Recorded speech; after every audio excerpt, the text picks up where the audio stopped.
Từ khi quen em phút ban đầu, cuộc sống anh khác xưa nhiều lắm. Cho anh cảm nhận tình yêu lớn lên đổi thay từng ngày. Anh biết quý trọng từng giây phút khi có em bên cạnh. Tìm được em là điều vô giá nhất trong anh hàng mong. Ở bên em bao muôn phiền, lo lắng trong anh tan biến hết. Chỉ có nụ cười hạnh phúc ở trong trái tim mà thôi.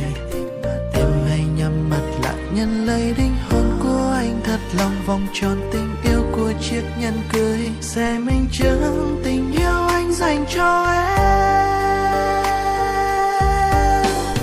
Em sẽ là cô dâu xinh đẹp nhất trong đời anh, cho anh cuộc sống mới đầy ắp tiếng cười rộn vang, cho anh sự bình yên thật ấm áp mỗi khi đêm về, cho anh ngàn nụ hôn chắp cánh ước mơ bay thật xa.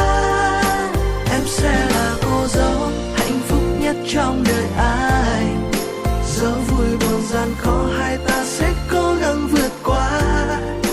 Anh sẽ là bờ vai che chở em dõi theo từng ngày, hãy làm vợ anh yêu anh đến hết cuộc đời.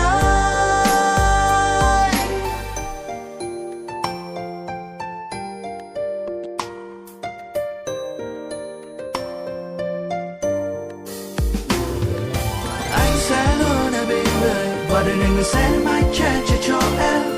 Mình sẽ bên nhau không xa rời và mình cùng nguyện ước bên nhau mãi thôi. Cuộc sống trong anh duy nhất trong ai, xin em hãy làm vợ anh em nhé. Trong nụ hôn từ sâu rất lâu sẽ nắm tay nhau đến mãi mãi. Ở bên em bao muôn phiền, lo lắng trong anh tan biến hết. Chỉ có nụ cười hạnh phúc ở trong trái tim mà thôi. Em hãy nhắm mắt lại nhận lấy linh hồn của anh thật lòng, vòng tròn tình yêu của chiếc nhẫn cưới sẽ minh chứng tình yêu anh dành cho em.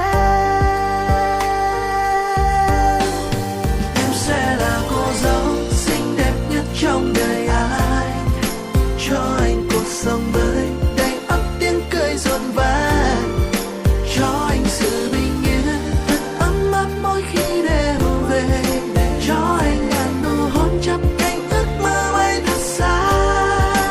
Em sẽ là cô dâu hạnh phúc nhất trong đời anh, dẫu vui buồn gian khó hai ta sẽ cố gắng vượt qua.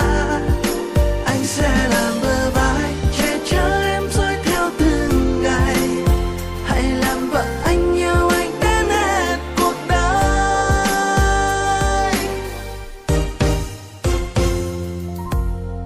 Em sẽ là cô dâu xinh đẹp nhất trong đời anh ha, và cho anh cuộc sống mới để ắt tiếng cười rộn vang, cho anh sự bình yên thật ấm áp mỗi khi đêm về, cho anh ngàn nụ hôn chắp cánh ước mơ bay thật xa.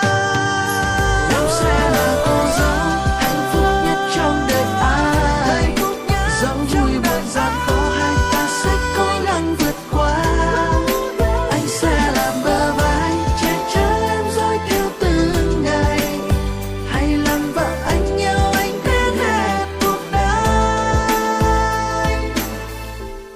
Vượt qua bao ngày gian khó ta đã có nhau rồi, hãy làm vợ anh